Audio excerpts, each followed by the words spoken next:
വമ്പിച്ച കറണ്ട് ബില്ലാണോ ഇപ്രാവശ്യം നിങ്ങൾക്ക് വന്നത്?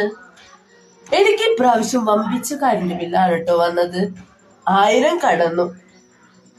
എല്ലാ മാസവും 450, 500 അല്ലെങ്കിൽ കൂടിപ്പോയ ഒരു 800 അത്രയൊക്കെ ആവാറുള്ളായിരുന്നുള്ളൂ.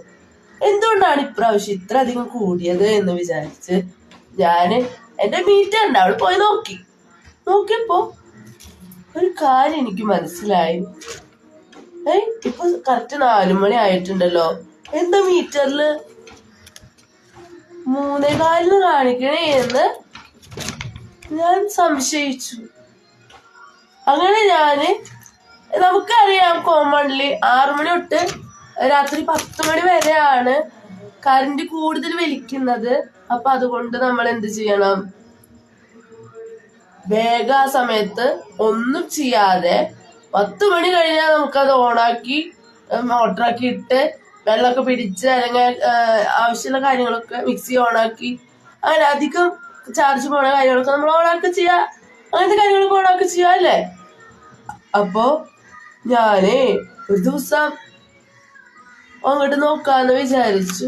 അങ്ങനെ ഒരു 6 മണിയായി, വൈകുന്നേരം ഞാൻ 6 മണിയായ സമയത്ത് ഞാൻ എന്റെ മീറ്ററിൽ പോയി നോക്കി.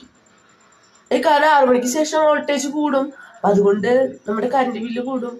അപ്പൊ അതുകൊണ്ട് ഞാൻ നോക്കിയപ്പോഴേ വാച്ചിൽ 6 മണി ആയിട്ടില്ല. അപ്പൊ ഞാൻ നോക്കിയപ്പോഴേ നമ്മുടെ മീറ്ററില് 6 മണി ആയിട്ടില്ല, 5:15 ആയിട്ടുള്ളൂ. അപ്പൊ ഞാൻ വിചാരിച്ചത് ഇങ്ങനെ എന്ന് ഞാൻ വിചാരിച്ചു. അപ്പൊ അങ്ങനെ ഞാൻ എന്ത് ചെയ്തു, എന്നാ നമുക്ക് കുറച്ച് കഴിഞ്ഞിട്ട് നോക്കാം. അങ്ങനെ നോക്കിയപ്പോഴല്ലേ മനസ്സിലായത്. ഒരു 7 മണിയായപ്പോ ഞാൻ നോക്കിയപ്പോ 6:15 നോക്കണം.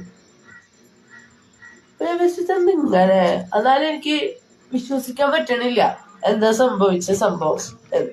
അങ്ങനെ ഞാൻ രാത്രി ഒരു 10:30 ഞാൻ എന്റെ മോട്ടർ നോക്കി, ഓണാക്കി മോട്ടർ. അതിനുശേഷം ഞാൻ എന്റെ മീറ്ററിൽ പോയി നോക്കിയപ്പോഴ് അത്രയും ഹൈ സ്പീഡിലാണ് നമ്മുടെ പോണത്. നമ്മുടെ കറണ്ട് ബില്ലിന്റെ ആ ഒരു മീറ്ററിൽ നീങ്ങിക്കൊണ്ടിരിക്കുന്ന അത്രയും ഗംഭീര സ്പീഡില്. അപ്പൊ എനിക്കൊരു കാര്യം മനസ്സിലായി, 10 മണി കഴിഞ്ഞിട്ട് 3/4 മിനിറ്റ് കഴിഞ്ഞാലാണ് മീറ്ററിൽ 10 മണി ആവണുള്ളൂ. അപ്പൊ നമ്മുടെ സമയം മീറ്ററിന്റെ സമയം 3/4 മണിക്കൂർ തമ്മിൽ വ്യത്യാസം ഉണ്ടെന്ന് എനിക്കപ്പോ മനസ്സിലായി. അങ്ങനെ ഞാന് കറണ്ട് ബില്ല് ഓഫീസിൽ പോയി കംപ്ലൈന്റ് കൊടുത്തു. അങ്ങനെ അത് ശരിയാക്കി കിട്ടിട്ടോ. അപ്പൊ ഇതേപോലെ നിങ്ങളുടെ മീറ്ററിലും ഇതുപോലത്തെ പ്രശ്നങ്ങൾ ഉണ്ടെങ്കിൽ തീർച്ചയായും നിങ്ങൾ അത് ചെക്ക് ചെയ്യണം. അങ്ങനെ എന്തെങ്കിലും 3/4 മണിക്കൂറോ അരമണിക്കൂറോ അല്ലെങ്കിൽ എങ്ങാനും അങ്ങനെ വ്യത്യാസപ്പെട്ട് കിടക്കുന്നുണ്ടെങ്കിൽ തീർച്ചയായും അത് നിങ്ങൾ കണ്ടുപിടിക്കുക. വേഗം കറണ്ട് ബില്ല് ഓഫീസിൽ പോയി പരാതി നൽകുക, വേഗം ഉടൻ തന്നെ ശരിയാക്കുക. അപ്പൊ ഈ ഒരു ഇൻഫർമേഷൻ നിങ്ങളെ അറിയിക്കണമെന്ന് കരുതി അങ്ങനെ മെസ്സേജ് ചെയ്യുന്നതാണ്. ഓക്കെ.